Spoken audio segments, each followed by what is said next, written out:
welcome to Week in Review. This is where we take a look at our reviews from the last week. We give you kind of a quick breakdown of all the games we reviewed and tell you what we think. If you're interested in them, you can go back and check out the full review. So let's get started. This is what we reviewed last week. Hey everybody, Z Garcia here. Last week I reviewed two games.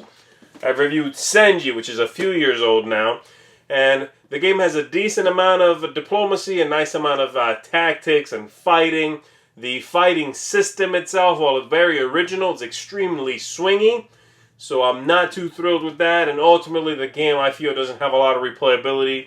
So that's what I think of that one. And then the other game I reviewed was Apocalypse Chaos, a sci-fi co-op game that I was really hoping to like, but ultimately I found it to be too generic. Everything's named very generically. And then it also is a very puzzly game, which means it's extremely slow. Lots of analysis paralysis in this one. Lots of waiting and puzzling things out.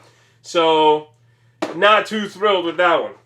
And that was it for me. I'll see you guys next time. Ahoy there, YouTube! I'm Forrest from Browse Game Corner. This is my week in review. The first game I checked out was Hoopdilah. This is a gateway-esque party game where you're going to be trying to get your team to guess various different words in a variety of creative ways. Unfortunately, going by how the rule booklet is written, this is a terrible game. But if you're willing to house rule it, this is one of the funnest party games I've ever played. Next, I checked out Villains and Vigilantes, the card game. This is a 2 to 4 player back and forth, head-to-head, good versus evil card game that's got some cool mechanisms, and it plays differently at 2, 3, and 4 players, which is kind of unique. Unfortunately, this is a game that you're going to have to commit a lot of time to get the most out of it, but if you're willing to do that, this is a great little game. Last but not least, I checked out Hanabi, the Spiel des Jahres winner from a couple years back, and this is one of my favorite games of all time. Slap a Bauer's best seal on this bad boy. I love the tension that this game plays, and I love the fact that either you hate this game or you love this game, as you can't see your cards and you're trying to create a beautiful fireworks show. One of my favorite games of all time. This has been my week in review. If you enjoy what I do, be sure to check out my channel too.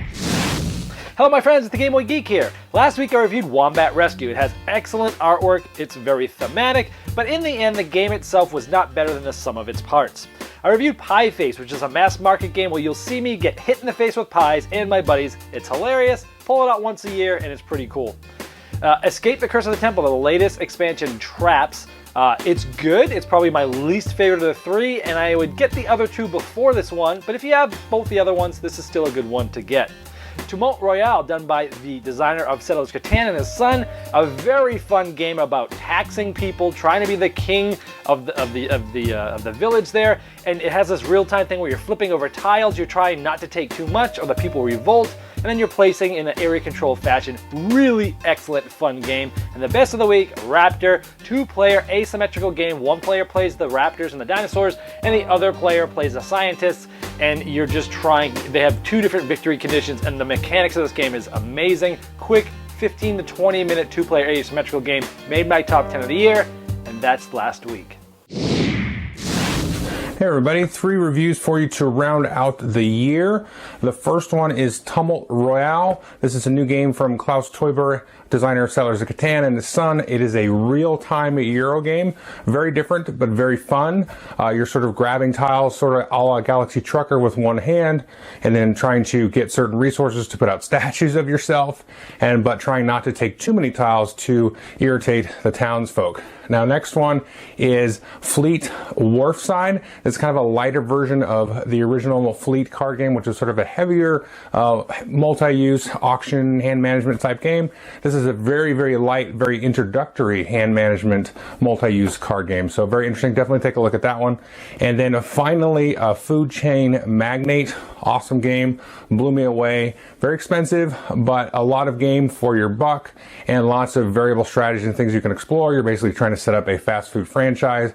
Lots of crazy, great strategy in this game. You're going to get a lot of replay out of this one. Okay, thanks. Hey folks, welcome back to another week in review. This week I was able to do just 3 games and I kept it old school. First of all, I was able to take care of this guy right here, the Resistance.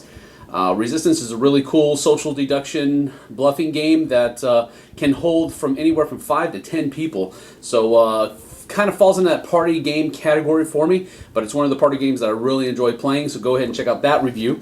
I was also able to review this guy right here, Wasabi by Z-Man Games, but it's a really cool tile placement game where you're trying to fulfill different recipes for different sushi menu thingies, and you're all trying to be the best sushi chef. So that's a pretty cool game. Go check that out.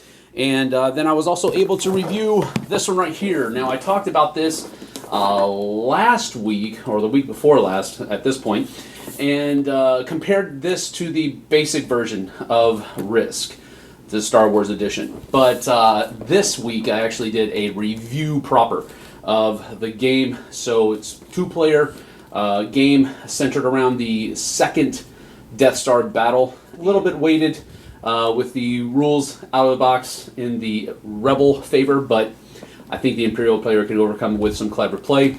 Go check that one out as well. And that's all I have for this week. See you on the flip side, folks. So for me, I did an update to my Trickerion review, which I had made a mistake in, so we went back and played it again. I wanted to make sure I gave it the proper treatment, so you can see that one. Still not a big fan of the game, but it's not as bad as I initially had thought. Stinky Business, however, I did not like. I love the theme, love the pieces, love the ideas. Then we played it, and it almost felt broken. There was too much luck drawing cards, and there was also a very long period of time where people are searching through card decks. Flock, oh, beautiful artwork, what a cool idea and theme for a game, but basically it just did not congeal into a very interesting game. You were kind of doing the same things over and over and over again. Area control, but felt like, especially with more players, too chaotic. Guess what? Feels like a kids game version of Codenames, but it's very easy, very nice to get into. Not enough players though, maybe 2 sets will fix that. Wonky. This is like if you mixed Uno with Jenga. You're stacking blocks, trying to get rid of cards from your hand. A solid family game. And Aya. Dominoes. Who doesn't like knocking over dominoes? One Aya, you're basically setting dominoes up and trying to set them up so they fall properly and match patterns. It's a cooperative game where you're all working together to get that done. Trexo. This is a 2-player abstract game where you need to get 5 aughts or 5 X's in a row. Very easy, very simple concept, but it has a 3-dimensional aspect to it. Some nice pieces. Just ignore the hideous box. Bottom of the ninth, a 2-player game in which players are playing half of an inning and trying to outguess each other. One person's the pitcher, the other person is the batter. A lot of fun and double guessing. CV is a dice rolling, what's my life going to be like game, where you're going to basically roll some dice and then use those dice to get symbols, to get cards. Very enjoyable game. Then we have Ascension Dreamscape, which is my favorite of all the Ascension sets so far.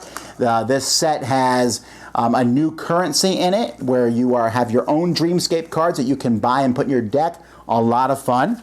Runebound, 3rd edition. Sam was not as big a fan of it as I was, but I do like it. I think it's a very streamlined, nice version. There's still a little wonky, does not play very well, I think, with 4 players.